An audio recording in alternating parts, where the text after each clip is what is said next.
All right, so we got some exciting news for you guys. This is the first week that we are launching our Hometown Heroes series.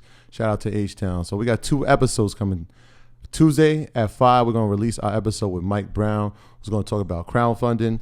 And Friday at 5, that's right, Friday. So there's 2 episodes. Friday at 5, we're going to be talking to real estate investor Chris Senegal. So make sure y'all tune in to both.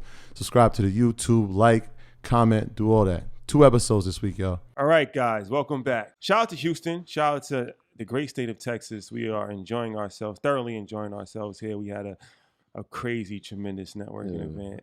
Everybody came out. And it's just really good to just feel the Southern hospitality. Yeah. Everybody's going out of their way. Everybody's so nice. And Houston put on for us. Yeah. I feel like they got the message. They heard LA was crazy. Atlanta was crazy. Brooklyn was nuts. And they were like, we got to show them how it's really done down here in the South. It's a very progressive town, I've noticed. Yeah. A lot of people doing well for themselves, a lot of entrepreneurs. Everybody we met at the networking events, like I got the largest black-owned real estate company. I got a construction company. I got, you know what I mean? Like everybody's trying to do something. Yeah. So shout out to Texas. We are enjoying ourselves. And part of our Texas run is that we're highlighting people in the area and from the area that's doing their thing. Yeah, hometown heroes for sure. So along those lines, we have a very special guest today, Mike T. Brown.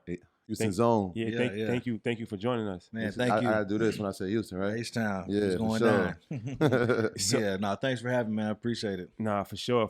So Mike is an interesting guy. He has a lot going on. He had a career first and foremost as a football player, star, 2-year All-American at Duke, and he was an academic standout as well. 4.0 high school student. A true student athlete, right? Went to Duke University, which is one of the top academic schools, and then had a career in the NFL, played 3 years in the NFL as well.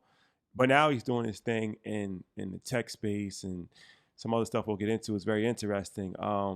But can we talk about football first before we talk about what you're doing in the entrepreneurial world? So you grew up in Texas. You're from Texas. You're from Houston, right? What part specifically? A-Leaf. We call it the SWAT for anybody that knows it. And we're proud of that. Shout out to the SWAT. Yeah. When I heard the SWAT, my brother used to live in Atlanta. That's still for Southwest Atlanta. Yeah. So what is that? Southwest A-Leaf, Texas. Okay, there it is. Yeah. Southwest side of Houston. So when you make it to the league, right? How is it? All right, so you're in the league, right? And shout out to the NFL the NFL players, because a lot of the guys follow us on social media and we connect with so many players in the NFL and they're really into financial literacy right now. But when you was in the league, was that prevalent? Like, did you guys talk about investing and savings and tech, like real estate? Because we've all heard horror stories of athletes going broke. So many athletes going broke. Like 80% of NFL players go bankrupt 5 years after they get finished playing. How was it from the inside in, as far as the conversations of financial literacy, if that was going on? I mean, I'll just say that it's certainly made some leaps and strides, towards where I think it should be. I mean, we're talking when I was 2009 to 2012, and I remember having the formal sit down, with in the team meeting room with a guy from Merrill Lynch or whomever will come in and talk about different things, but I think, honestly, that was probably it, at least for me, and like I said, my journey was a little different as I'm trying to stick and stay off the bubble. But, there internally, and honestly, for me, there was a lot of conversation about not necessarily financial literacy, but guys would talk about what they're doing with their money. And it seemed like everybody was trying to find their way. And it was like, I know at the time restaurants was kind of the move. And, obviously we kind of know how that works out, but and some real estate stuff. And, I just remember having, and again, this is part of my personal story that really led to me being where I am now, is having these conversations and coming up with these ideas and talking about different things. Now, it wasn't necessarily tech, right? But it was just different ideas of businesses or different, ways to kind of make more money, if you will. But it wasn't specifically investing necessarily. So I think now there's a lot more kind of programming related to getting players to understand kind of how to leverage your money to work for you beyond the field. And one of the things I remember they were telling that they were really heavy on protecting your money, right? I remember they talked about not understanding that the tickets that you're given aren't free, So like when you're giving tickets to people to come to the game, that's actually deducted from you. And like, From your pay? yeah, you look up and you got, 10, 15 grand worth of tickets. So how many, they give you like 4 tickets free? Yeah, it depends, like home game, away game, and like what you can get beyond that. But I remember as rookies, they were like everybody's going to want tickets. And you need to understand how to say no. And like they would tell you, like, you need to point people to somebody else who can be your no guy. Right. So it was things like that. They said, I remember a saying one of the guys told us was, $10,000 seems to solve everybody's problem. Right. It's like everybody needs 10 bands to like do something. Oh, I'm hurt right now. Let me get I got this business idea. You know what I'm saying? Like I just need 10K investment. And it's just like, that's how you go broke. So it was that kind of stuff. But I'd imagine now that there's a much more robust, programming around what to do with your money, how to manage it. I know actually a couple financial advisors that work with a number of players. I know a pretty good financial advisor. Yeah. That probably should work with some players.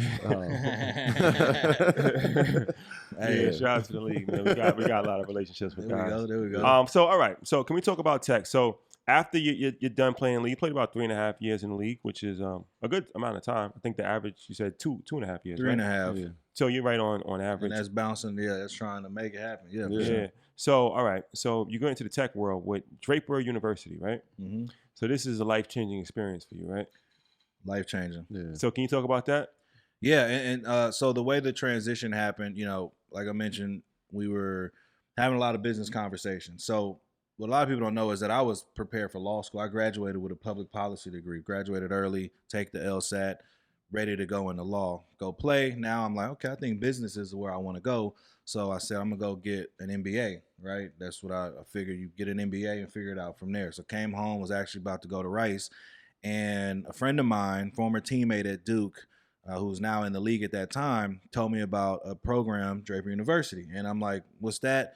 He's like, it's a new thing in Silicon Valley. And I'm like, well, what's that? Where is that? Exactly. This is 2013. And, honestly, I thought, and this is going to sound very ignorant, I thought he was talking about breast.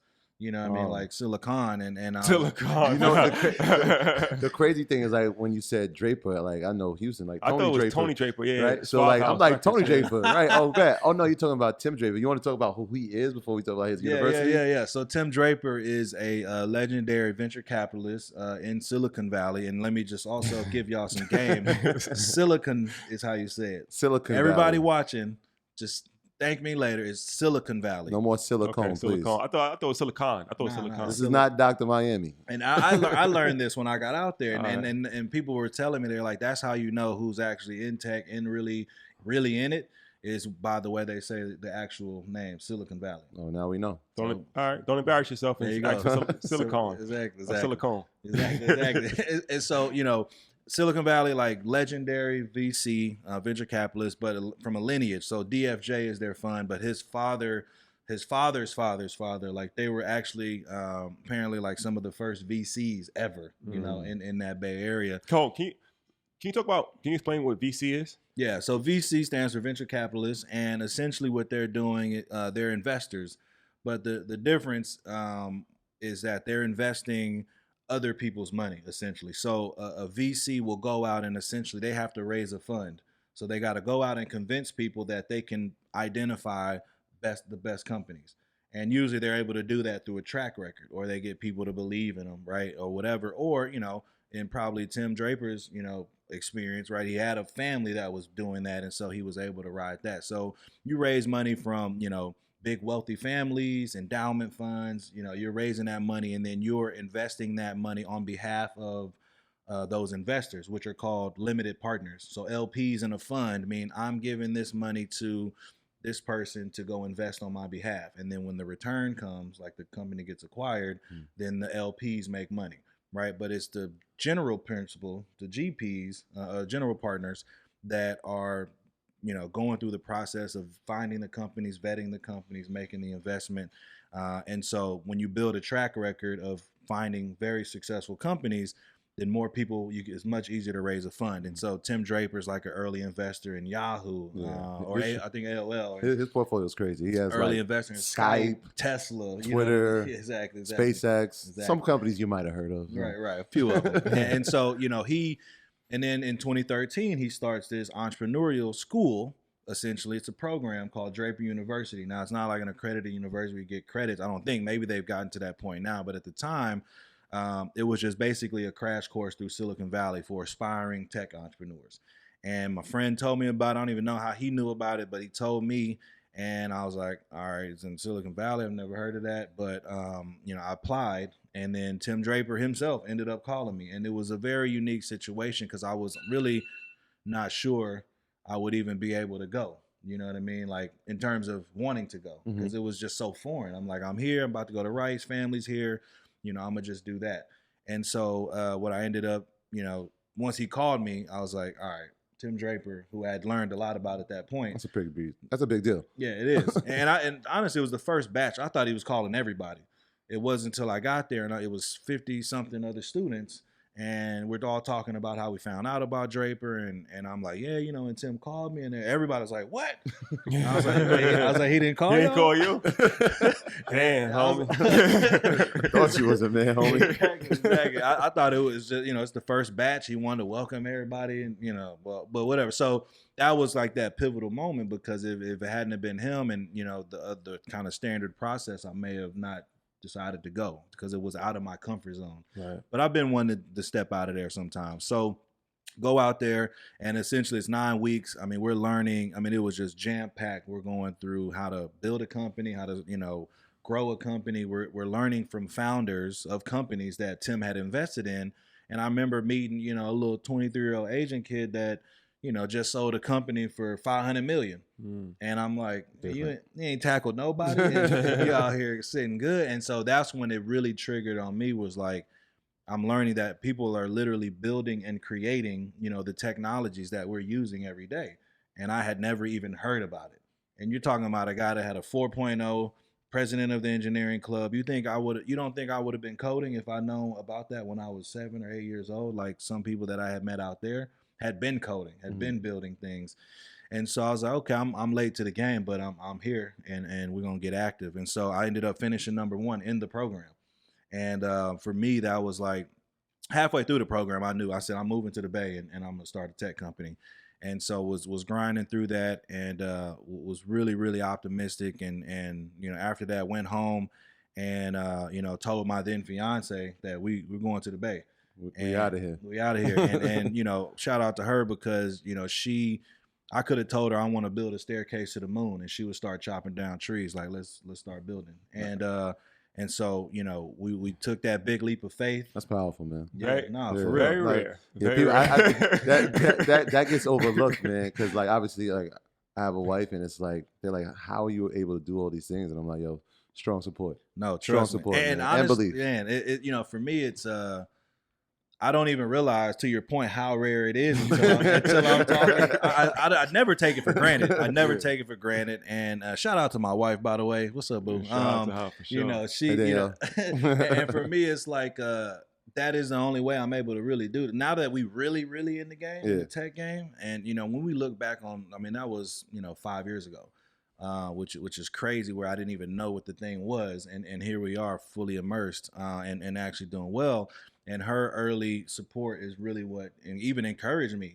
During that time where it's like I don't know what I don't know, but I know I want to get into it.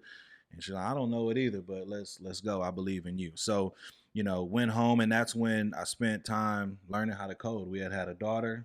And I'll be honest, we was living in my mama garage, not the garage, but I was in the garage. No, we're gonna say garage. It sounds better. I was coding in the garage. We weren't living in the garage. You know what I'm saying? We didn't have no infant out there, but we was in the house, but I would be in the garage, like literally banging out code and like learning and teaching myself. So I created a curriculum.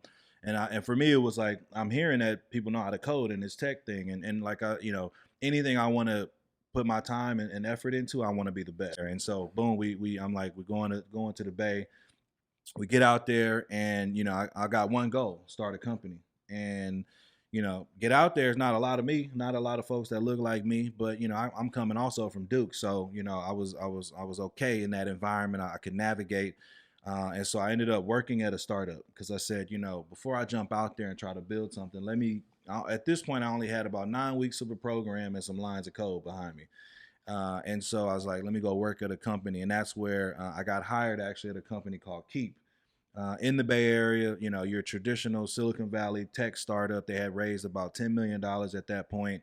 And they were actually ranked higher than Airbnb at that time. And Another Silicon Valley operation. Exactly. Silicon Valley. No, it was you know, shout out to them because they gave me an opportunity. Again, I have no experience, but they you know, I came on basically entry level on the growth team.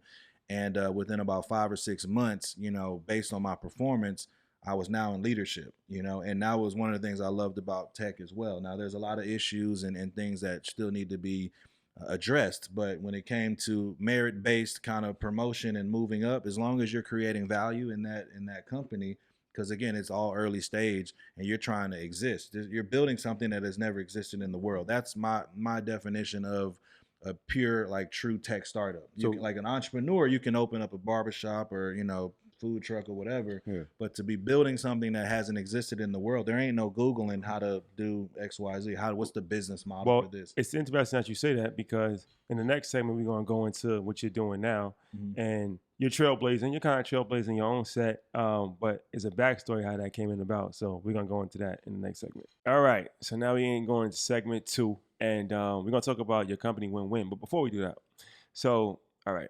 We got to talk about fantasy football, right? We have briefly talked about fantasy football, but it's $1 billion industry, right? And fantasy sports. Really? Well, fantasy sports, yeah.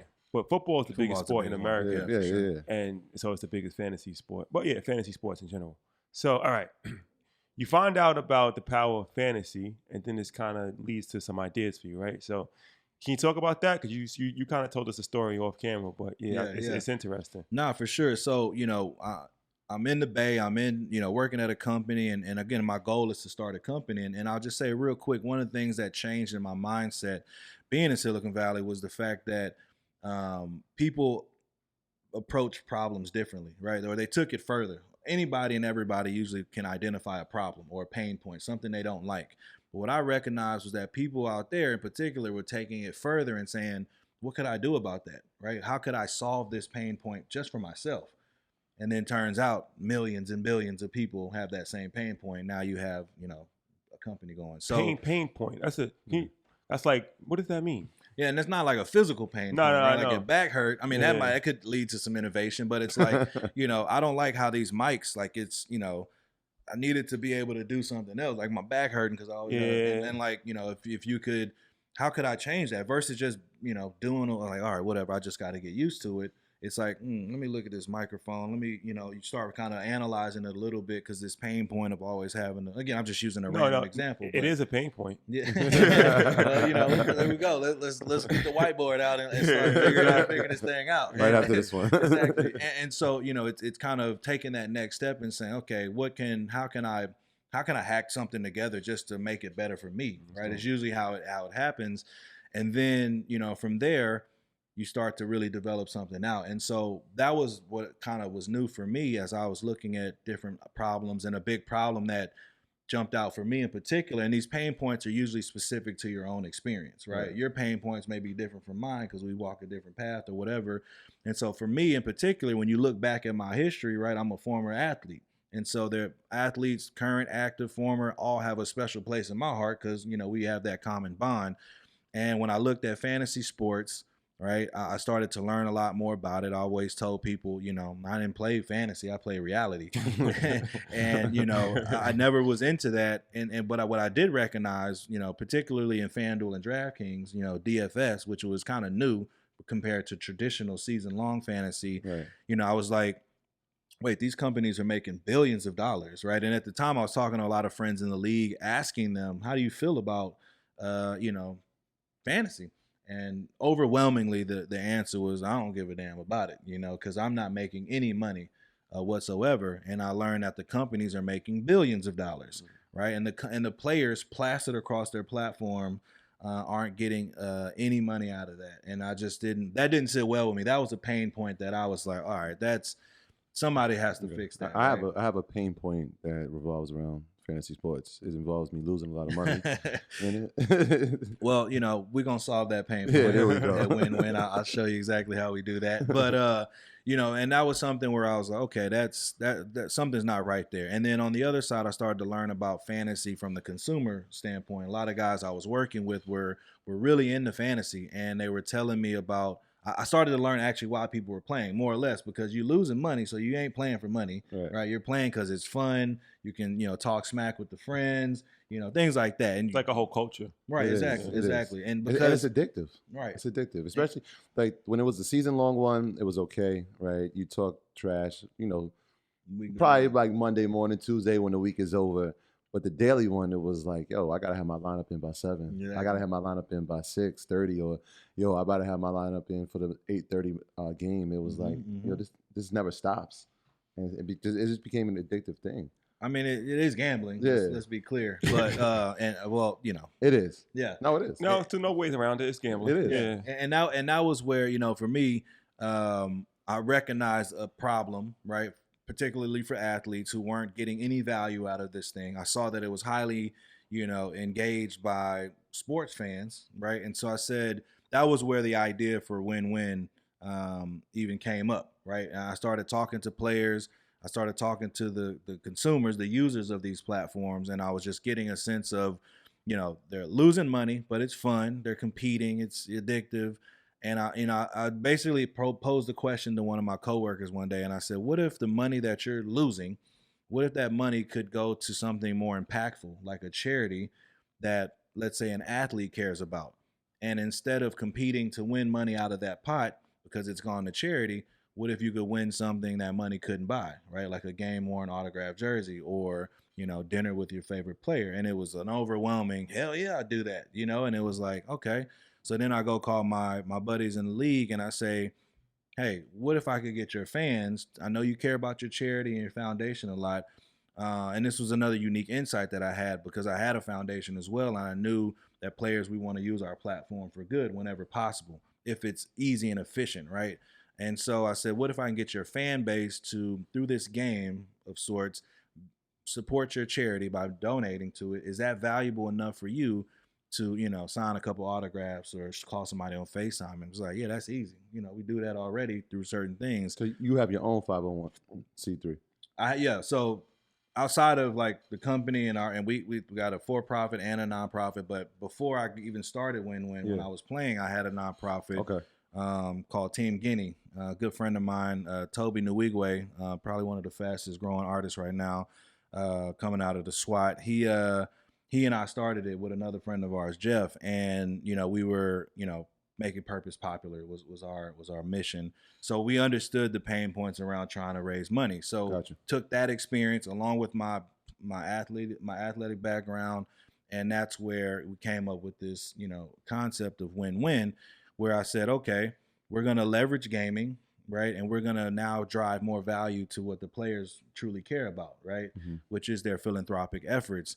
And that was the birth of Win-Win, and how we started. That was the end of 2015, and I was working at a company when I came up with it, and so I just started to do market research. And like I said, I'm learning how to what the steps are you take to build a company. I'd never known.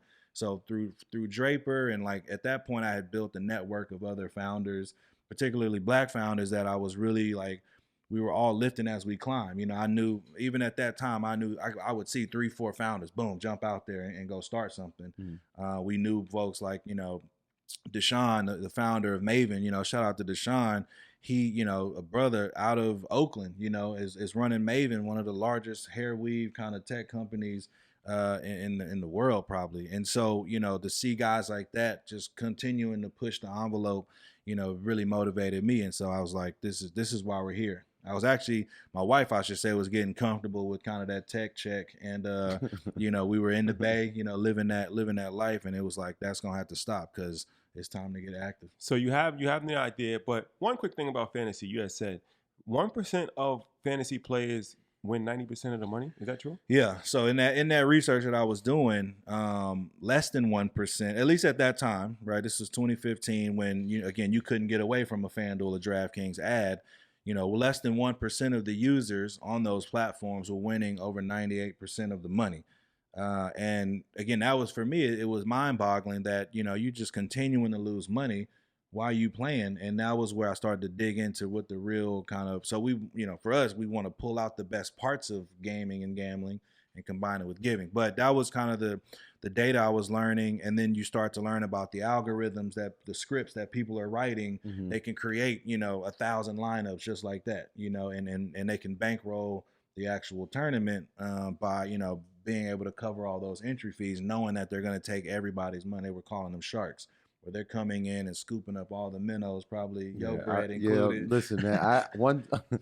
I'm telling you, one day I literally went through every game that I had lost and saw the same names, and I just compiled a list of 20 people.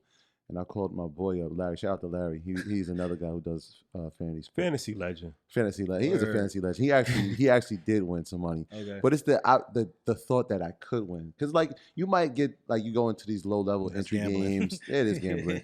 $2 games, and you might win $100. I actually won a few times, but in the long run, right? Those sharks, they always flood the room. So it's like, you know what? I can't beat them because the sharks always eat fish. Yeah. And in life, you're either a shark or you're a fish. I was a goldfish. I definitely was a goldfish in the family. Quick. Real quick. So let me ask you this. All right. So you actually have a really good idea where you like you said, you take the best part of, if there is a best part of gambling, you take the best part of gambling and you take charity, which is always a good thing, and you kind of combined it with sports, which everybody loves, and you have incentive bonuses. It's a really good idea, right? So what's the next step as far as putting together, because we're going to talk about funding in the next segment, but before we even talk about funding, because you said you didn't have any background in building a business. You went to Draper University. That helped out a lot. So what steps did you take to actually build out the platform? And obviously, you leveraged your relationships with the players in the league. So how did that look as far as your business plan and actually putting that together? Yeah, no, great question. So, for me, again, when I moved out there in August 2014 or June 2014, there was one goal. So even as I was working at that company, I'm gleaning as much knowledge and information as I can. Like, hey, how did y'all, who's y'all's lawyers? Like, who did y'all say, who set this up? And, just building a network of other founders that were, far ahead, just started, other people that had ideas. And it was just like, so what did y'all do? Because again, the thing is, there ain't no Google for this stuff. Now, there's some information out there for sure, blog posts, different things. But, what I was mentioning earlier is like a tech entrepreneur is very different from a regular entrepreneur typically, because, entrepreneurship is broad. You could go, open up a food truck or a barbershop and you're an entrepreneur, and that's more power to you. When you're a tech entrepreneur, it's a little different typically because you're creating something, a technology that has not existed in the world yet, right? And so there is, like, you can look up all the literature you can on, the business model for a barbershop and where you get the clippers and how much you charge in booth rent and all these things. And that's great, right? That roadmap is there. When you're building something that hasn't existed, that's not there. So all you can really do, and I talk a lot about these data points that I call them, and it's really insights. It's conversations that you're having with different people. And for me, I want to be a founder. I want to start a company. So I'm going to ask and talk to other founders and see what they went through, how they're doing different things. Now, it's going to be very different for me, likely because we're running totally different companies, right? Because what they're building hasn't existed. What I'm building hasn't existed. And so I'm taking these very relevant data points, right? So I'm not talking to some guy that's, doing something in, West Palm Beach, Florida, that, it's not relevant to tell me what I should do to start win-win. I'm talking to folks in the midst of it all.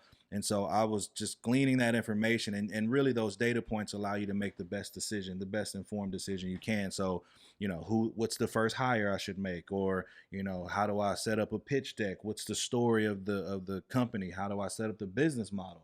Right, none of this stuff existed, and so you have to make the best decisions you can. That's why there's a ton of mistakes that are made, and those data points, surrounding yourself around with great advisors, people that have done this successfully, helps you. You're never going to be perfect, but it definitely helps you minimize the number of mistakes. Because if you can minimize the mistakes, you have a much higher chance of reaching success. And that's what I learned in the first few years of any company.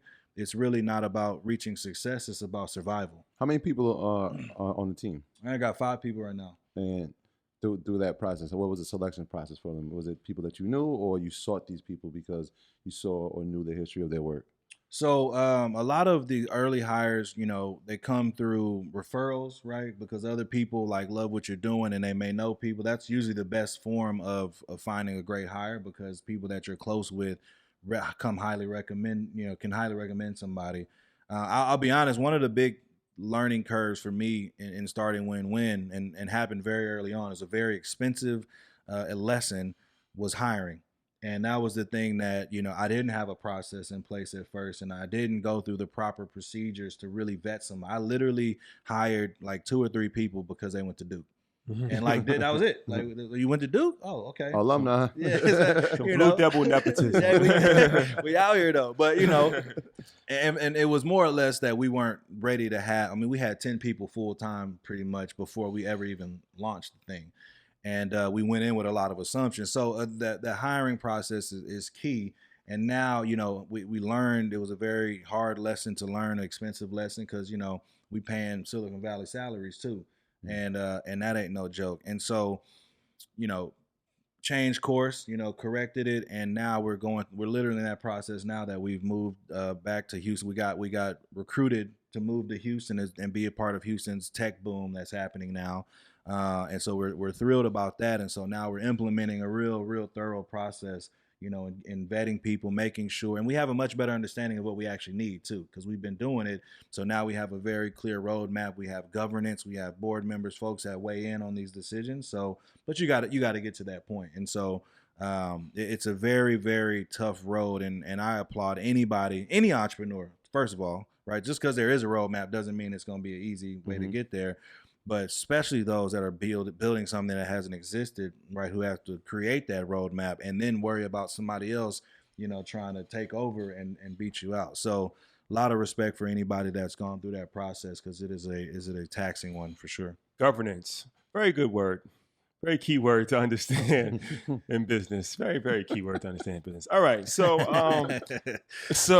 okay. So can we talk about how you've leveraged your relationships? Because so a lot of times people are put in situations and they don't fully maximize their relationships, right? And this is key in anything. You can work in Walmart, but you have a relationship with somebody. So you was in the NFL, but you didn't squander your time in the NFL. You built key relationships, and now you're using those relationships to help in your business, right?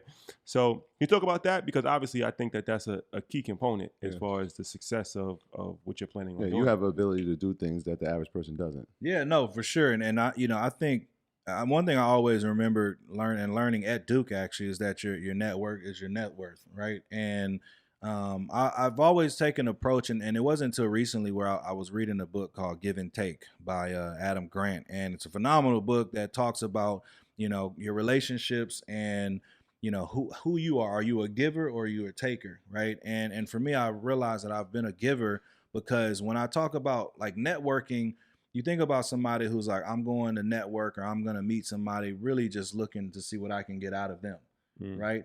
And I usually am coming, and I've noticed this by myself. I want to figure, how can I help you? You know what I mean? Like I look to build very authentic relationships, right? I don't want nothing from you, right? I'm grinding, trying to make it happen myself. I don't want to come in and just be trying to extract value. I always want to add value. And so even when it came to the players, right? I got a handful of players that I remember talking to during that time. And it's really like it was a back and forth, like real just authentic conversations about, man, this tech thing is crazy. Like I'm literally in the middle of it, and they're like, man, like tell me about that. And so we're just having these conversations. It wasn't like I was hitting them up with a direct motive, like, hey, I need to leverage you. That's the only reason I'm calling you. Like I have authentic relationships with these guys that, again, we talk about life and all these things. So when it came time to talk about Win-Win and develop, and even including them in the development of that idea, it was a natural, fit for them to say, yeah, bro, like let me know, like I'll definitely host a tournament or whatever, whatever you need. That sounds dope. You know what I mean? And so it's building those relationships. And, my whole thing is we want to add value, even from the business, not even just me personally. I guess that goes into the business, but we want to be adding value to all the partners that we work with, and we're starting with athletes, right? But I've now been talking about this expansion map that we've already laid out and have already begun, to where we're now going to start working with entertainers, artists, influencers, teams, universities. We really built Win-Win as a platform that will help any entity of influence mobilize an audience in support of a cause. You know, Yeah. That's So powerful. That's win-win, obviously, fantasy is huge in the NFL. But are you crossing over to other sports leagues oh as yeah, well? 100%. So we, today we have 150 athletes across the NFL and NBA. Okay. And to be clear, we've been in our beta phase, so we've been very much so under the radar. Testing, making sure. That was one of the things that I learned in this kind of tech flow, right? Is that you gotta secure what they call product market fit, right? Because in your mind, it's, oh man, it's a perfect idea, right? Mm-hmm. And then you may even do some surveys or ask people, would you buy this if this was available? Oh yeah, for sure. But soon as that paywall come up and the credit card, what had happened, you know what I'm saying? And so now you didn't went out and invested in all kind of stuff to build this thing without ever really properly testing it in the market live. You know what I mean? And so we had to really go through that rigorous testing process. And shout out to our early players, because we couldn't guarantee what was going to happen with their tournament in terms of, like, we can't say, oh, you're going to raise, $100,000 for your charity. Like, we don't know, because we were like testing this thing out. And so, these guys actually ended up becoming investors because they saw like the grind, they saw the trajectory. And, so we're expanding across all sports very soon. Yeah. We'll be scaling vertically to now working with, Spike Lee could host a win-win tournament for NBA Pick'em. You join, donate to Spike's charity of choice, and now you get to win, courtside seats at the Knicks. So, or like a Phil Ivey. You know what Phil Ivey is? No. He's like the world's greatest poker player. He's black. Oh, He's yeah. So he could do like a World Series of poker, but for charity, something like that. Like, you know what I mean? Something like that. Yeah. So is it a traditional fantasy format where performance is based on on a scoring point system, and then at the end, whoever has the most points is the winner? Or do we do like head to head, or is it tourney style? Great question. So first, let me be clear. It's not what people would consider, or most people would think of fantasy. It's not daily fantasy. It's not FanDuel, DraftKings in terms of the game. Okay. We like to call it fantasy style game. So you're making predictions essentially of who's going to win the game. So in short, how it works is, a player is hosting a win-win tournament, promoting it out to fans. When they come to the platform, click the link in the bio, they come, and then they're joining the tournament by simply predicting who they think is going to win, this upcoming weekend's games. Okay. Right? There's 16, 17 games on any given week in the NFL. So you're just literally predicting the winners, nothing else. And everybody who joins that tournament, we're all on a leaderboard, and we're ranked based on the accuracy of those picks that we've made. And upon joining, you're then given an opportunity to make a donation, fully tax deductible, to the player's foundation of choice.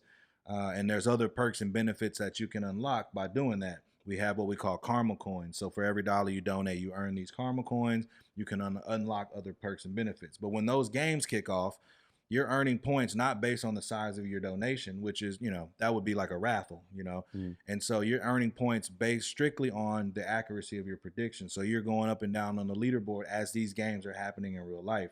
And something unique is that the leaderboard is changing every 5 seconds, not based on who won or lost the game, but who's winning or losing at that very moment. So as you got 5 or 6 games happening, the score is going up and down. And you're just, it's going crazy. And we keep, and that's what I said. We're taking the best parts of that kind of gambling. How many people in a tourney at a time? Is there a max? It varies. No, there's no max. Okay. And it can vary. It varies based on the player, the level of promotion, things like that. Okay. But the key is that they're not competing to win money, right? So those are the visceral kind of feelings that we took out of gaming and put it into win-win. And they're not winning money, right? They're winning experiences that money can't buy, like having dinner with the player after the game, or courtside seats, or autographed jersey, whatever. We've done a private jet ride. Patrick Peterson took the top 3 winners on the leaderboard and flew on a private jet with him to Baton Rouge for the LSU versus Alabama game. Sideline passes, locker room, the whole 9. And those guys collectively, or on average, I think donated about $30-$35. But they were the top 3 winners based on their scores on the leaderboard, and that's what we call gamified giving. And so that's everybody's competing, but the unique part is that everybody wins. Also, it's not a one winner take all, which I think is if you're in first place, you get the jet ride. 10th place, you get the FaceTime call. 100th place, you get an autographed jersey.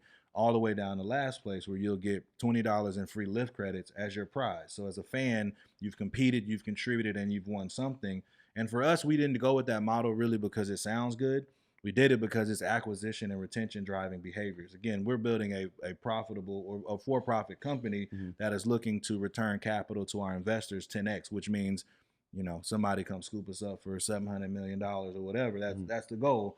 And so we have to think very strategically about the business model, about what are these triggers that will get people to come back and donate. What'll get people to come? So acquisition, if you see your favorite player hosting a tournament, promoting it, knowing that you're guaranteed to win a prize, you're more inclined to actually join. Absolutely. Right? Versus joining a raffle. Yeah. I'll win something, right? But more importantly, if you look at your predictions, and let's say you got one of the brand sponsored prizes like lift credits, you're going to look at it, you're going to be happy about it, but then you're going to say, man, if I would have made these 7 different picks, I would have been in tier 2. I would have got the autographed football. So what do? You come right back next week and try again, donate, boom, woo. And so now retention, acquisition, these are the things that really drive a business as we look to, drive revenue and valuation. So that's powerful. All That's right. dope. So in the next segment, we're going to go into the most important part of any business, funding. But it's a little different. We're going to talk about equity crowdfunding, something that most people aren't too familiar with. Something we haven't covered. So we haven't covered it yet. So we're gonna go into it. All right. So now we're gonna talk about something very interesting and something actually when you contacted us, you brought up a good point. You're like, I don't think you talked about this yet. I'm like, you know what? We haven't. So let's talk about it. DM, right? Yeah. So yes, equity crowdfunding, right? So people might not be familiar with equity. Well, crowdfunding in general is a way to raise money from large amounts of people, right? Yeah. So the most popular form is Kickstarter. Right. People, things like that, right? It's Kickstarter, where it's kind of like a donation kind of charity thing. Sometimes you can give people like T-shirts but it's pretty much, they're not getting nothing in return for that except for just goodwill. They want to support you, right? Mm-hmm. Now, equity crowdfunding is something that is new. Yep. That came about from President Obama's jobs bill, if I'm not...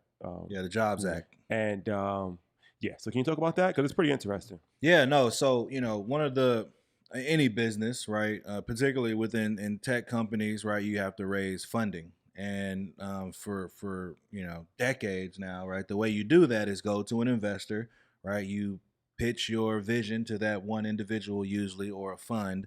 And, they make a decision on if they're going to give you the startup capital that you need to go build this thing. And in exchange, they get equity, right? They get part ownership in the company.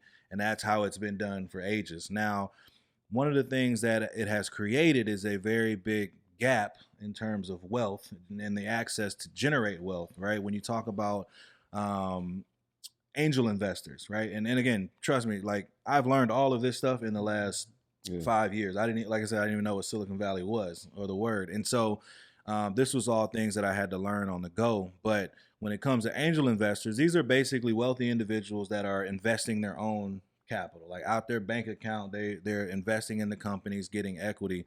And then when those companies go on to do very well and get sold or IPO, then those angel investors, those wealthy folks get even more wealthy, right? Because they get a return on their capital. And so it was creating this gap, and shout out to Obama because he saw that there was a disparity there and thought that anybody should be able to have access if they can access that deal, right? Because there's part access, but then having the capacity to even get involved, right? And so he created the Jobs Act, right? It's jumpstart our business startups, and it is it's actually a whole lot of different things, but one of the things in there is equity crowdfunding. And what it does is it gives founders of companies the ability to open up the fundraising to what they call non-accredited investors. So that angel investor that I mentioned is going to be an accredited investor. And to be an accredited investor, you have to make $250,000 a year or more, at least for the last 3 years, as your tax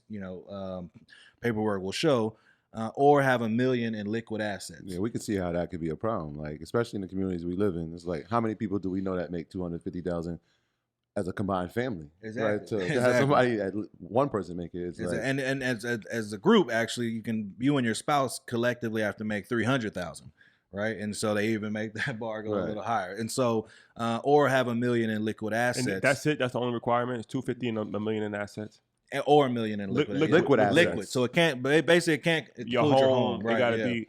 something like a retirement account or a bank or stock, stuff like that. Right. Things that you can liquidate. Yeah, quickly. And so that's, that, and honestly, like what I looked at in the research I've done, that's about 8 or 9% of Americans, right?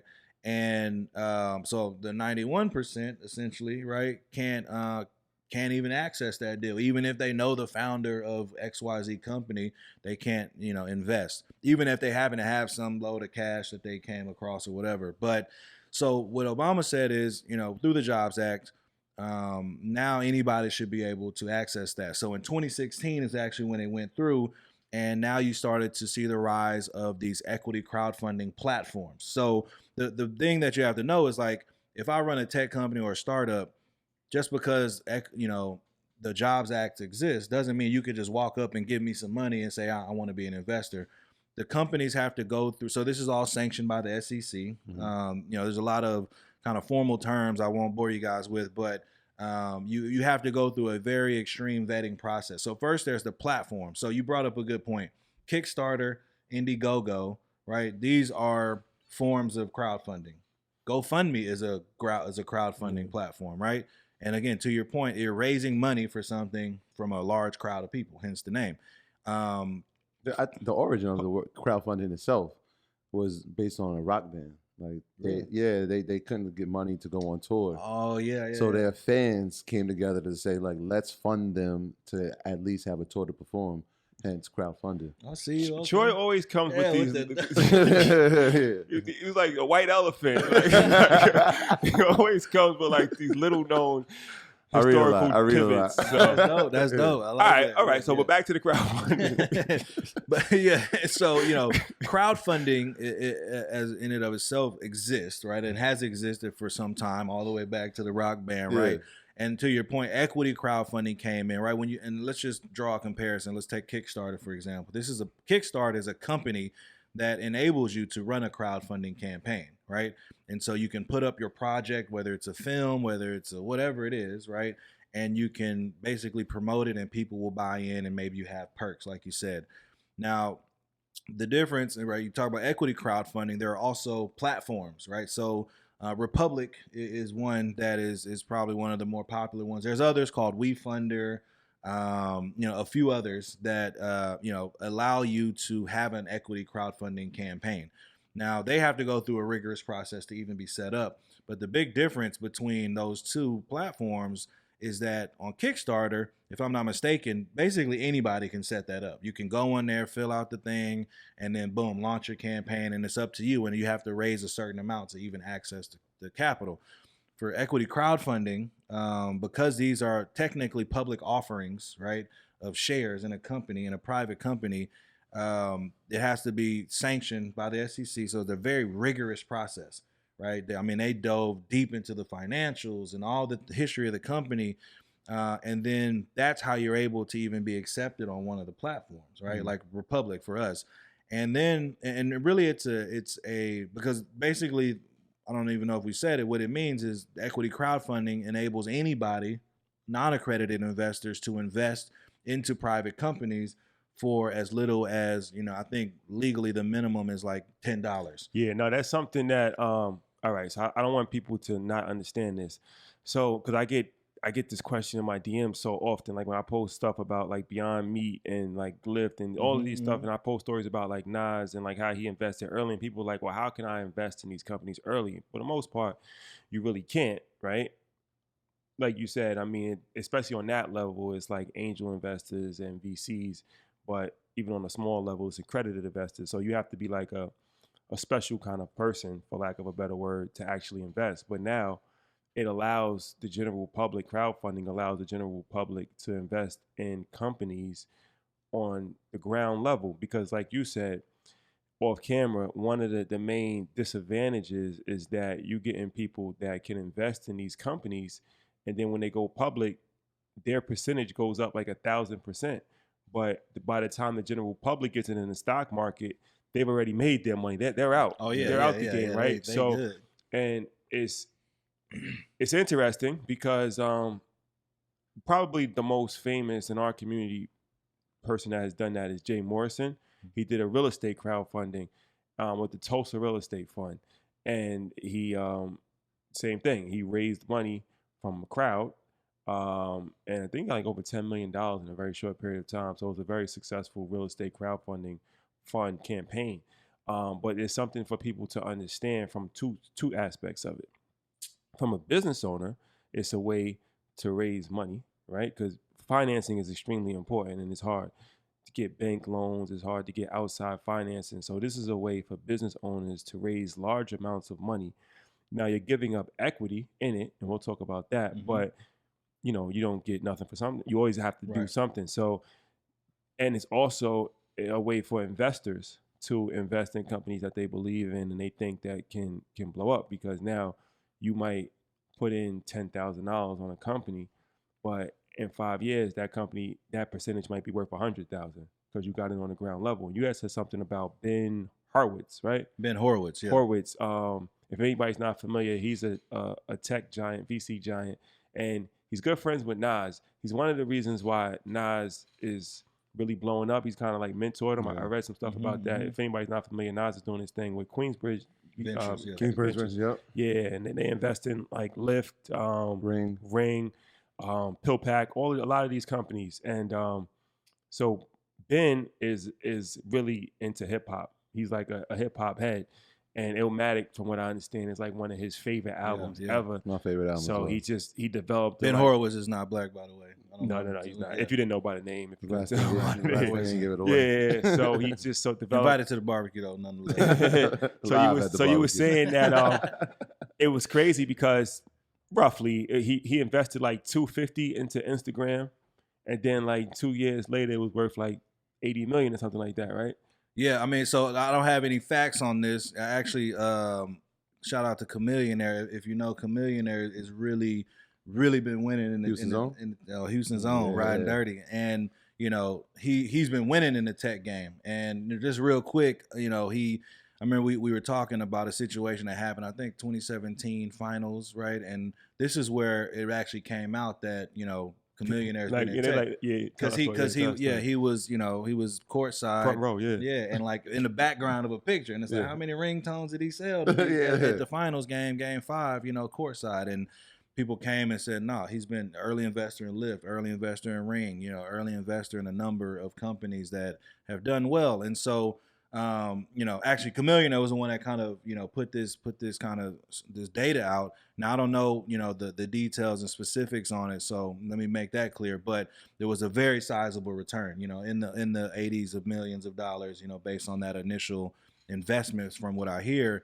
But it shows the power of equity ownership, right? And that was, I think, what the real point that he was making is that, you have to be able to get in on the ground level. And for so long, the price was so much higher than, most of our folks in the community could ever even think about investing. And so with the equity crowdfunding, that's where, because it's coming from a crowd of people, you can make that price much lower. You know what I mean? And so for Win-Win, for $250, you can own equity, right? Albeit a smaller portion compared to somebody that's putting in $25,000 or $250,000. But it's all about having a slice of that pie, particularly if you believe in the company, if you believe in the mission, if you're going to be a consumer of it, right? And that, to your point, the 91% that are non-accredited investors, they have to wait until it's already publicly traded to even have some ownership, right? Imagine being able to do that on the front end, but now you actually can, and that's where the equity crowdfunding, to your point, comes in, where we can raise money, particularly as Black founders. We have now an alternative avenue to raise money from the crowd versus having to go to a very particular, a specific demographic of VCs. Yeah. And people, I'm glad you brought that Chameleonaire story up because it highlights a problem in the community. So it all started with it was like the Golden State Final. Anybody knows finals tickets, they cost a lot of money, like hundreds of thousands. Like, it's crazy. Not hundreds of thousands, but a lot of money. A lot of money.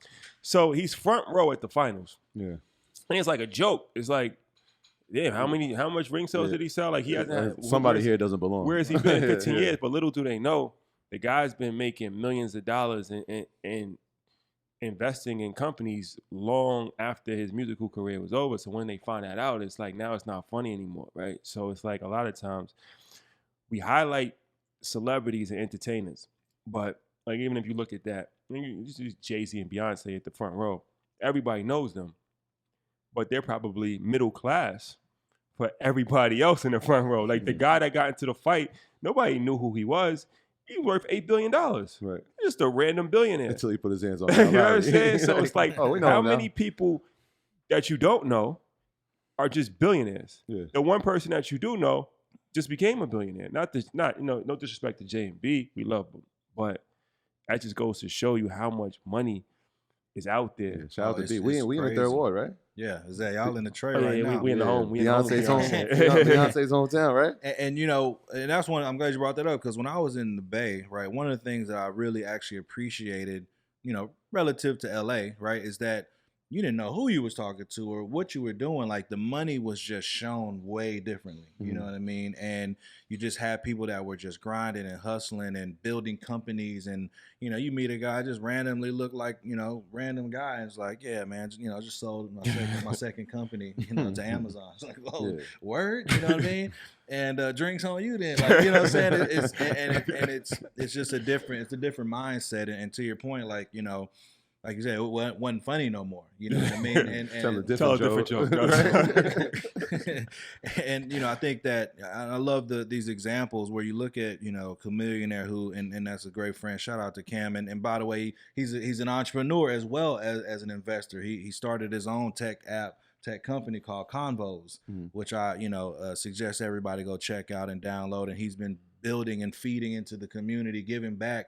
You know, and you gotta love that. But you look at, you know, the Beyonce situation, right? Where if for those who don't know, you know, she essentially passed up a cash offer to perform at a big Uber event, passed on $6 million as the story goes, and wanted equity in exchange, and they gave it to her, and then they just recently IPO'd, and supposedly it's worth somewhere in the $300 million range. Right. And again, that's the power of equity because, you know, they IPO, you own shares of the company, and now you're able to cash that in. Now, granted, that's on paper, right?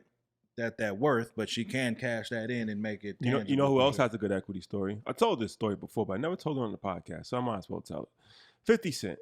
Curtis Jackson. Shout out to 50. We don't owe him any money. Not yet. Not yet. At least. Let's hope not. Hopefully. So everybody knows 50 Cent's vitamin water. He made like they say $90-80 million, right? Because what happened is that he had equity. I think like 10% equity stake in the company. Then Coca-Cola bought it for $1 billion, and then his 10% was worth like $100 million.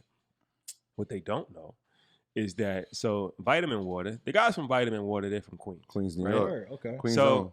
Yeah, so 50 Queens gets the money. So 50's from Queens, from Southside. And you know who else is from Queens? Meta World Peace, Ron Artest. Formerly known as. He's from he's from Queensbridge, home of Nas and Mobb Deep and a bunch of other people. So when the guys that started Vitamin Water, they was looking for somebody from Queens, hometown, and they wanted a celebrity. So they approached Ron Artest about being like the face of Vitamin Water, right? He's an athlete. Yeah. Sizable name. Sense, right. It's, you know, at that time. So they offered him the same deal, 10% equity stake, and he wanted $200,000. They didn't have $200,000 to actually pay him. So they told him, well, we can't give you $200,000, but we can give you 10%. He turned it down. 50 Cent took the deal. Just so happened 1 year later, Coca-Cola brought him for $1 billion, and that 10% turned into $100 million. So Ron Artest gave up $100 million for $200,000. Education. He didn't fully understand the power of equity. He's like, no, pay me. You try to pull a fast one on. Right? But it all comes down to education. So now you hear Beyonce say, pay me in equity. So we're starting to fully understand this, and especially in the VC world and in Silicon Valley. I hope I said that correctly. Silicon, man. Silicon Valley. Buy shit. They're going to know now. Well, you was going to know anyway. So that's something that's been going on for years, right? Where it takes time, and the back end is always more profitable than the front end. So now we fully understanding this, and we need to be fully aware of this. So in that vein, being that you have run a successful equity crowdfunding campaign, you're actually still running it. We're You're still running it right now.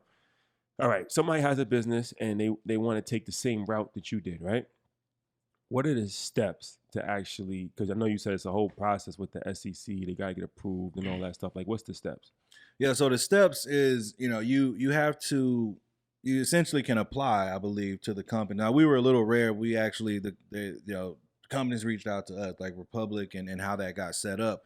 So, but there is kind of a submission process, I believe, where you can be considered. And they actually have people on their team that are looking for companies, and they're trying to say, hey, we think you should do an equity crowdfunding campaign, because, their model is they make a percentage of what you ultimately raise, right? So they're looking for great companies that they think will be successful. So if you end up finding yourself in a position where, you reach out and there's alignment, they do a vetting process themselves, then you're kind of in the game. You got to go through the process of, pulling all your financials, right? You got to go through, it's like I said, it's a very rigorous process. And I think the thing you have to make sure that you understand is what you're kind of getting yourself into, right? Because and this goes back to even, and this is probably a whole nother podcast, just around the types of funding and who gets that type of funding, right? Because if you, depending on your business, right, there are only a certain types of businesses that should be raising money from venture capitalists, right? Because these VCs want to see 10x return, like hockey stick growth, right? And that's why they're giving you that money. If you ain't getting that way, which is fine, right? You have other companies that just grow steadily, you're profitable, you're making money, that's a great business, but you shouldn't be taking money from kind of the investors that we're talking about, right? In terms of their credit, because there's an expectation there. But when you go back to looking at your business and where you are, right? I think one of the things that is key to look at, and we looked at this even in our own decision, is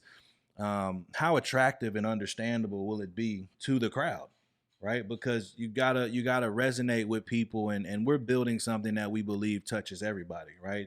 You talk about sports and philanthropy and entertainment, right?